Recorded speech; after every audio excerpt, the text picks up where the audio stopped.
औज़ुबिल्लाहिमिनश्शैतानिर्रजीम बिस्मिल्लाहिर्रहमानिर्रहीम अस्सलातु वस्सलामु अलैका या सय्यदी या रसूलुल्लाह अस्सलातु वस्सलामु अलैका या हबीबल्लाह। अस्सलामु अलैकुम रहमतुल्लाहि व बरकातहू। कैसे हैं डियर स्टूडेंट्स? उम्मीद करता हूँ सब लोग ठीक होंगे। अल्लाह पाक जल्ला जलालहू सबको अपने हिफ्ज़ व अमान में रखे और सबकी गायबाना मदद अता फरमाए, आमीन या रब्बिल आलमीन। जी तो डियर स्टूडेंट, ये वीडियो जो है यूनिवर्सिटी ऑफ सरगोदा के हवाले से बनाई जा रही है।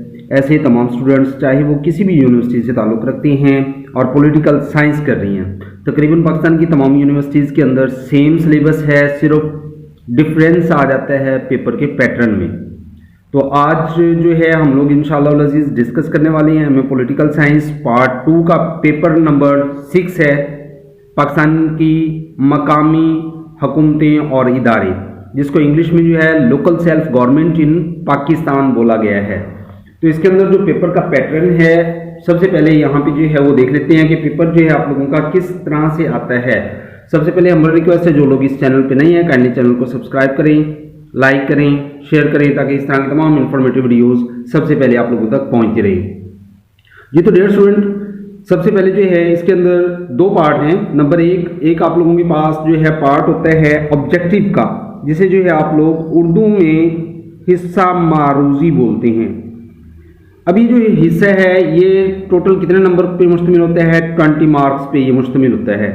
उसके बाद जो है फिर आप लोगों के पास पार्ट आ जाता है सब्जेक्टिव, जिसको उर्दू में जो है हिस्सा इंशाइया बोला जाता है, यानी इसमें लॉन्ग क्वेश्चन होते हैं और ये जो है आप लोगों का पार्ट 80 मार्क्स पे मुश्तमिल होता है। इस तरह से टोटल मार्क्स आप लोगों के 100 हो जाती हैं। अब इसमें जो ऑब्जेक्टिव पार्ट है, ऑब्जेक्टिव पार्ट के अंदर आप लोगों को जो है टोटल 10 अदद शॉर्ट क्वेश्चन दिए जाते हैं जो आप लोगों ने सॉल्व करनी होती हैं। और वो जो 10 अदद शॉर्ट क्वेश्चन होती हैं, हर शॉर्ट क्वेश्चन आप लोगों का 2 नंबर पे मुश्तमिल होता है। तो इस तरह से आप लोगों के 20 मार्क्स बन जाती हैं। अब इसके बाद बात आ जाती है लॉन्ग क्वेश्चन की, सब्जेक्टिव पार्ट की। तो इस पार्ट के अंदर जो है आप लोगों को टोटल 6 क्वेश्चन दिए जाते हैं। उसमें से आप लोगों ने जो है कोई से 4 क्वेश्चन अटेम्प्ट करना होते हैं और वो जो 4 क्वेश्चन हैं वो आप लोगों के 20 मार्क्स पे मुश्तमिल होते हैं। तो इस तरह से आप लोगों के 80 मार्क्स जो है लॉन्ग क्वेश्चन में बन जाती हैं। तो इस तरह कुल मिला के जो है आप लोगों के पास 100 मार्क्स बन जाते हैं। अब इसकी जो पॉलिसी है यूनिवर्सिटी ऑफ सरगोदा की के पेपर की जो क्लियरेंस है, आप लोगों के पेपर पासिंग मार्क्स हैं वो 40% हैं। अगर आप लोग जो है 40% मार्क्स ले लेते हैं आउट ऑफ 100, तो फिर जो है आप लोग क्लियर कर पाते हैं। और अगर जो है आप लोगों के 40% मार्क्स नहीं आते तो आप जो है एज ए होल हो जाते हैं, फेल हो जाती हैं, उस पेपर के अंदर रह जाती हैं। अब इसी तरह से आप लोगों के जो पेपर हैं, तकरीबन 5 पेपर जो है आप लोगों के पार्ट फर्स्ट के हैं, 5 पेपर आप लोगों के पार्ट सेकंड के हैं। चाहे आप लोग फ्रेश कैंडिडेट हैं, चाहे आप लोग ओल्ड कैंडिडेट हैं, सप्लीमेंट्री में पेपर दे रही हैं या फिर कंपोजिट में पेपर दे रही हैं, पार्ट 1 के पेपर दे रही हैं या फिर पार्ट 2 के पेपर दे रही हैं, तो इन सब का जो है एक ही फार्मूला है। अगर आप लोग जो है एग्रीगेटली मजमूई तौर पे 45% मार्क्स ले लेते हैं तो आप लोग अपनी डिग्री जो है क्लियर कर पाते हैं। और अगर आप लोगों के जो है 45% से कम नंबर आ जाते हैं, फॉर एग्जांपल यानी 44% आ गए, इससे इतना जो है इससे लो आ गए, तो फिर जो है आप लोग उस पेपर में फेल हो जाते हैं, आप लोगों को वो पेपर दोबारा देना पड़ता है। तो डियर स्टूडेंट, ये है मार्क्स पॉलिसी कि किस तरह से आप लोगों ने पेपर अटेम्प्ट करने हैं और इसके अंदर जो है आप लोगों ने कितने मार्क्स लेने हैं, कितनी परसेंटेज वाला जो है इसमें स्टूडेंट पास होता है। जी तो डियर स्टूडेंट, चलते हैं अपने पेपर की तरफ। आज का जो पेपर है हमारे पास सालाना पेपर फर्स्ट एनुअल 2020 का पेपर है। इसमें जो पेपर के अंदर उसने पॉइंट दिए हैं उनको क्लैरिफाई करने की कोशिश करेंगे। Local self government in Pakistan, जिसको उर्दू में जो है पाकिस्तान की मकामी हुकूमतें इदारे, एमए पॉलिटिकल साइंस पार्ट 2 का ये पेपर है। तो इसके अंदर जो पहला शॉर्ट क्वेश्चन है आप लोगों के साथ स्क्रीन पे शेयर कर दिया गया है, यहाँ पे आप लोग जो है इजीली रीड कर सकती हैं। तो क्वेश्चन क्या है? Right the functions of union council in devolution plan. कि डिवोल्यूशन प्लान में यूनियन काउंसिल के अफ़ाल यानी किरदार लिखें, उसके फंक्शंस लिखें। तो फर्स्ट ऑफ ऑल इसके अंदर जो पहला पॉइंट है, registration of birth and deaths, क्या है कि पैदाइश और अमवात का इंदराज करना, यानी नई जनरेशन जो पैदा होती है उनका इंदराज किया जाए, और जो लोग इस दुनिया फानी से चले जाते हैं तो यूनियन काउंसिल की जिम्मेदारी है कि उनका इंदराज किया जाए। इस तरह नेक्स्ट है जी हमारे पास दूसरा point, to provide sanitation and clean the garbage and filth from the streets, कि सेहत और सफाई का एक ख़ास बंदोबस्त करना और सड़कों से कूड़ा करकट और गंदगी वगैरह जो है साफ करना, ये भी जो है यूनियन काउंसिल की जिम्मेदारी है। नेक्स्ट है उसके बाद थर्ड पॉइंट हमारे पास, इसमें जो है कौन सा थर्ड पॉइंट है, planting trees and protecting them, क्या है कि दरख्त लगाना और उनकी हिफाजत करना। नेक्स्ट पॉइंट नंबर 4 है हमारे पास, to work as a library and study centre and to strive for educational development under the direction of the district council. क्या मतलब है कि कुतुब खाने, दारुल मुताले कायम करना और डिस्ट्रिक्ट काउंसिल के ज़ेरे हिदायत तालीमी तरक्की के लिए कोशिश करना, ये भी जो है यूनियन काउंसिल की जिम्मेदारी है। जी तो डियर स्टूडेंट, नेक्स्ट हमारे पास शॉर्ट क्वेश्चन है, इसके अंदर रीड करें कि who is the founder of local government इन सब कॉन्टिनेंट। सब कॉन्टिनेंट यानी बर्रे सगीर, कि बड़े सगीर में जो है लोकल गवर्नमेंट का बानी कौन है। तो आंसर की तरफ मूव होते हैं, Lord rain. In a meeting given in the municipal council in Lahore on 18 मई 1882, कि लॉर्ड रेन इसने जो है 18 मई 1882 को लाहौर में म्यूनिसिपल कमेटी की जो है काउंसिल में दिए गए इजलास के अंदर क्या किया था, इस बात को वाजे किया था, clearly expressed that the steps are going to take in the future in the context of the local government should be under a regular plan and political awareness should be created in the people and they can participate in the administration work with the government। उन्होंने क्या बयान दिया था Lord rain ने, इन्होंने ये कहा था इस इजलास के अंदर कि लोकल गवर्नमेंट के ज़मन में हम आइंदा जो इक़दामात करने वाले हैं, आइंदा जो मंसूबा बनाने वाले हैं, वो बाकायदा एक मंसूबे के तहत हों और आवाम में जो है सियासी शऊर पैदा हो और हुकूमत के साथ वो इंतज़ामिया के कामों के अंदर पार्टिसिपेट कर सके, शरीक हो सके। नेक्स्ट हमारे पास क्वेश्चन आ जाता है जी, what is meant by the county. The county से क्या मुराद है, तो इसमें आंसर की तरफ मूव होते हैं, the village local system in America is the earliest organisational and structural unit of the government. America में देहाती मकामी निज़ामी हुकूमत की सबसे पहली तंजीम और ढांचा जो है काउंटी कहलाती है। The most important unit of the local government in American state is the county, कि अमेरिका की जो रियासत है उसमें मकामी हुकूमत की सबसे अहम इकाई काउंटी है। Next, it is a district in terms of structures and organisations, ये अपनी साख्त और तंजीम के एतबार से जो है एक ज़िला की हैसियत रखती है। तो डियर स्टूडेंट्स, यहाँ पे आप लोगों को क्लियर हो चुका होगा कि काउंटी किसे बोला गया है। नेक्स्ट है इसमें शॉर्ट क्वेश्चन हमारे पास, what is meant by London council, कि लंदन काउंसिल से क्या मुराद है। जी तो डियर स्टूडेंट, आंसर है इसका हमारे पास, London council is the name of the local government of London is the United Kingdom which governs the local governance of the whole of London. क्या कहना चाहता है, लंदन काउंसिल जो है बरतानिया में लंदन की मकामी हुकूमत का नाम है, जो पूरे लंदन का मकामी निज़ाम जो है चलाती है, नज़्म व नस्क को जो है चलाती है। नेक्स्ट हमारे पास शॉर्ट क्वेश्चन आ जाते हैं कि इसमें वो क्या कहना चाहता है, write two essential elements of the local government. क्या कहते हैं कि मकामी हुकूमत के 2 लाजमी अनासिर लिखें। तो कौन कौन सी हैं? नंबर 1 हमारे पास जो है पॉइंट नंबर 1 है पॉपुलेशन है, यानी आबादी है। उसके बाद अथॉरिटीज़ है, इख्तियारात हैं। नंबर 3 पे पब्लिक इन्वॉल्वमेंट है, यानी आवाम की जो है शमूलियत है, अवामी शमूलियत को यहाँ पे लिया गया है।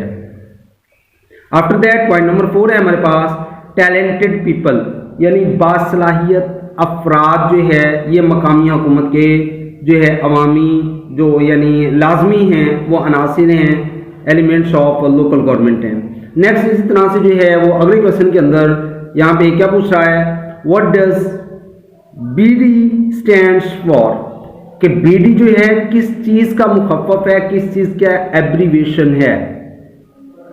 BD system that is basic democracy system was introduced by Ayub Khan in 1960। BD system यानी बुनियादी जमहूरियत का निज़ाम को अयूब खान ने 1960 में मुतारिफ करवाया। Its purpose was to establish relations between the government and the people. इस बीडी सिस्टम का जो मेन मकसद था वो क्या था? इसका मकसद हुकूमत और अवाम के दरमियान जो है ताल्लुकात को कायम करना था। नेक्स्ट हमारे पास शॉर्ट क्वेश्चन है, right any 2 powers of district coordination officer, के डीसीओ के कोई से 2 इख्तियारात लिखें। जी फर्स्ट ऑफ ऑल है establishing law and order in the district, कि ज़िला में अमन व अमान कायम करना या ज़िला में अमन व अमान का क़याम। Number 2 supervision of government institutions at the district level, ज़िली सतह पर हुकूमती इदारों की निगरानी करना। तो ये डीसीओ के कोई से 2 इख्तियारात हैं। जी तो डियर स्टूडेंट इसी तरह से जो है हमारे पास नेक्स्ट शॉर्ट क्वेश्चन आ जाता है, इसको भी यहाँ पे रीड कर लेते हैं। Right the role of the local government in national development. क्या पूछना चाह रहा है यहाँ पे कि मकामी हुकूमत का कौमी तरक्की में किरदार लिखें। तो आंसर है हमारे पास Pakistan is a country with a democratic and federal form of government. क्या कहता है यहाँ पे कि पाकिस्तान जो है एक जमहूरी और विफाकी तर्ज हुकूमत का हामिल मुल्क है। For a large country like Pakistan governance and administration is a difficult problem. Pakistan जैसे बड़े मुल्क के लिए नज़्म व नस्क और इंतज़ामी हुकूमत चलाना एक डिफ़िकल्ट प्रॉब्लम है, एक दुश्वार जो है मसला है। Where different nations and regions are found in Pakistan. क्या कहना चाहता है यहाँ पे? जी तो क्या कहना चाह रहा है यहाँ पे कि पाकिस्तान में जहाँ मुख्तलिफ कौमें और इलाके पाए जाते हैं, तो इसके अंदर जो है there are also different types of local problems in Pakistan to solve which it is very important to have this system in Pakistan. कि जहाँ पे जो है पाकिस्तान के अंदर मुख्तलिफ कौमें और इलाके पाए जाते हैं, वहाँ पाकिस्तान में मुख्तलिफ किस्म के मकामी मसाइल भी दरपेश हैं, जिनको हल करने के लिए इस निज़ाम का पाकिस्तान में होना बहुत ज़्यादा ज़रूरी है। नेक्स्ट है जी हमारे पास second short question, second last जो है हमारे पास शॉर्ट क्वेश्चन है। इसके अंदर उसने क्या पूछा कि what is the difference between district and provisional और लोकल गवर्नमेंट। कि यहाँ पे ये बताया जाए कि ज़िले और सूबाई हुकूमत के दरमियान क्या फ़र्क है। जी आंसर है हमारे पास in Pakistan the local government system district government comes under the control of the provisional government. क्या है कि पाकिस्तान के अंदर जो है मकामी हुकूमती निज़ाम, डिस्ट्रिक्ट गवर्नमेंट सूबाई हुकूमतों के कंट्रोल में आता है। There is a very close relationship between the provisional government and the local government bodies, कि सूबाई हुकूमत और मकामी हुकूमती इदारों के दरमियान एक बड़ा ही गहरा ताल्लुक पाया जाता है। जी तो डियर स्टूडेंट, लास्ट हमारे पास जो है शॉर्ट क्वेश्चन है, डिफाइन द लोकल गवर्नमेंट। क्या कहना चाहता है यहाँ पे कि मकामी हुकूमत की तारीफ कीजिए। तो आंसर है हमारे पास local government autonomy means that there should be a system of government at the local level within the country which should have broad powers at the local level so that it can easily solve the problems at the local level as well as the local government। क्या कहना चाहता है?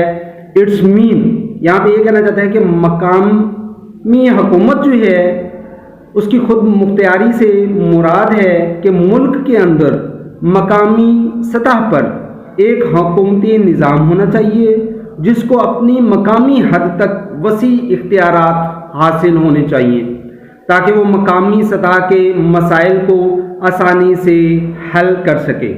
अब इसके साथ क्या है?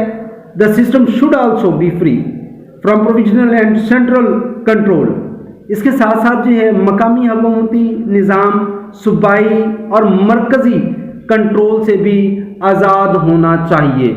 तो डियर स्टूडेंट, ये थे हमारे पास जो है शॉर्ट क्वेश्चन जो कि आज की डेट के अंदर अल्हम्दुलिल्लाह हम लोगों ने सॉल्व किए। अब चलते हैं इसमें लॉन्ग क्वेश्चन की तरफ कि लॉन्ग क्वेश्चन देख लेते हैं एक नज़र कि इसमें जो है पेपर के अंदर कौन कौन से लॉन्ग क्वेश्चन दिए गए। जी तो इसमें जैसे कि मैंने पेपर के शुरू के अंदर ही बता दिया था कि आप लोगों को मजीद जो है 6 क्वेश्चन दिए जाते हैं और इनमें से जो है आप लोगों ने कोई से 4 क्वेश्चन अटेम्प्ट करना होते हैं। अब ये जो आप लोगों ने 4 क्वेश्चन अटेम्प्ट करनी है इसमें आप लोगों ने कोशिश ये करनी है कि एटलीस्ट हर क्वेश्चन के अंदर आप लोग 8 से 10 हेडिंग्स दें और हर हेडिंग के नीचे आप लोग जो उसकी एक्सप्रेशन करते हैं, उसकी वजाहत करते हैं, एक्सप्लेनेशन करते हैं, एटलीस्ट कम से कम 5 से 6 लाइनों में आप लोग जो है उसकी एक्सप्लेनेशन करें। जी चलते हैं क्वेश्चन नंबर 2 की तरफ। The financial condition of local government institutions in Pakistan has been very weak। क्या कहना चाहता है कि पाकिस्तान मकामी हुकूमत के इदारों के माली हालत बहुत कमज़ोर है। What ways would you suggest to improve the financial resources at the local level? क्या कहना चाहता है? आप मकामी सतह पर माली ज़राए को बेहतर बनाने के लिए क्या तरीके तजवीज़ करेंगे। नेक्स्ट है जी हमारे पास long question, question number 3। Explain the role of DCO in improving the socio economic condition of the district, कि ज़िला की समाजी और इक़्तिसादी हालत को बेहतर बनाने में DCO का किरदार बयान करें। इसके बाद क्वेश्चन नंबर 4 हमारे पास आ जाता है कि describe the administrative features of the local government system in the United states. क्या कहना चाहता है कि अमेरिका में लोकल गवर्नमेंट के निज़ाम के इंतज़ामी खद्दोखाल बयान करें। नेक्स्ट इसी तरह से क्वेश्चन नंबर 5 है हमारे पास, how did the local government system evolve in the UK, कि बरतानिया में जो है लोकल गवर्नमेंट सिस्टम का इर्तका कैसे हुआ। जी क्वेश्चन नंबर 6 है हमारे पास, write a detailed note on district ombudsman. क्या मतलब कि ज़िले मुहतसिब पर तफसीली नोट लिखें। और उसके बाद लास्ट लॉन्ग क्वेश्चन है हमारे पास, वो क्या कहना चाहता है इस क्वेश्चन के अंदर कि right short note on any 2 of the following. नीचे दिए गए जो है कोई से 2 टॉपिक्स पे आप लोगों ने जो है नोट लिखना है। नंबर 1 लोकल गवर्नमेंट बोर्ड, कि लोकल गवर्नमेंट बोर्ड से क्या मुराद है। नंबर 2 डिस्ट्रिक्ट लिएशन ऑफिसर यानी DCO के मुतालिक, ज़िलाई राब्ता ऑफिसर DCO के मुतालिक आप लोगों ने तहरीर करना है। और लास्ट में पॉइंट नंबर 3 है हमारे पास पीपल्स वर्क प्रोग्राम के पीपल्स वर्क्स प्रोग्राम के मुतालिक आप लोगों ने जो है लिखना है। तो डियर स्टूडेंट, ये था सालाना पेपर 2020 का, जिसमें जो है आप लोग ओल्ड कोर्स वाले हैं चाहे न्यू कोर्स वाले हैं, आप लोग जो है अपनी तैयारी अच्छी कर सकती हैं। बाकी आप लोगों के पास जिस यूनिवर्सिटी की भी बुक है, अगर आप लोगों को 5 ईयर नहीं मिल रहे तो आप उसी यूनिवर्सिटी की बुक को रीड करें, सिलेबस तकरीबन सेम है। बाकी यहाँ पे आप लोगों के लिए एक अच्छा मशवरा ये दूंगा कि बजाय इसके आप लोग नोट्सों की तरफ भागें, बुक्स की तरफ भागें। सबसे बेस्ट प्रोसीजर ये है कि आप लोग शॉर्ट टाइम के अंदर स्मार्ट स्टडी करें, पास्ट 5 इयर्स जो है आप लोग परचेज करें और वहीं से आप लोग तैयारी करें। इंशाल्लाह आप लोग जो है A+ ग्रेड से इजीली अच्छे नंबर गेन कर सकेंगे। अल्लाह तबारक व तआला तमाम दोस्त अहबाब को दीन और दुनिया और आखिरत में कामयाबी और कामरानी से नवाजे, आमीन। जिन लोगों ने अभी तक चैनल को सब्सक्राइब नहीं किया, उन सबसे हम्बल रिक्वेस्ट है काइंडली चैनल को सब्सक्राइब करें, लाइक करें, शेयर करें। इंशाल्लाह नेक्स्ट वीडियो में होगी मुलाकात। अपना रखें ढेर सारा ख्याल। फी अमानिल्लाह।